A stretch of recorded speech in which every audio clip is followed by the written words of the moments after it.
हाय सांग माने जय जगन्नाथ। आज हूँ कार्तिक मास तृतीय सोमवार। मु आ मो बो सकाल जाइलु मंदिर मंदिर पूजा सारिक घर को आसिलु।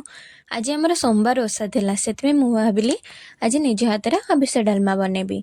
सब प्रथम मु मुग डाली को धोईदेली आ परिवा सब काटिदेली।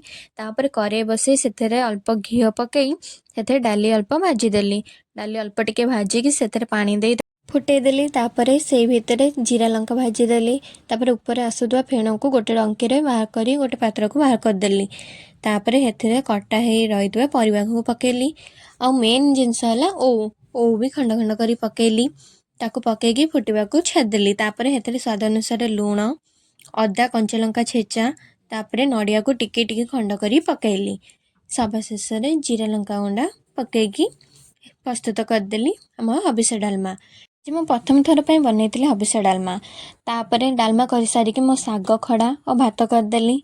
सब रोषे सारिकी तापर आमे बाढ़ीदेलु। भात डालमा साग खड़ा और कमला पाग पई सब रेडी कर देइथिली। तापर बो तीन ठा करिकी पानी छड़ेकी पूजा करदेला। खाइबा बहुत सिंपल थिला किंतु स्वादिष्ट थिला। आउ कहबे आजिर पागटा बहुत मस्त होइथिला। सेथिपई मु अल्प बेसी टाइम बाहर बसिथिली।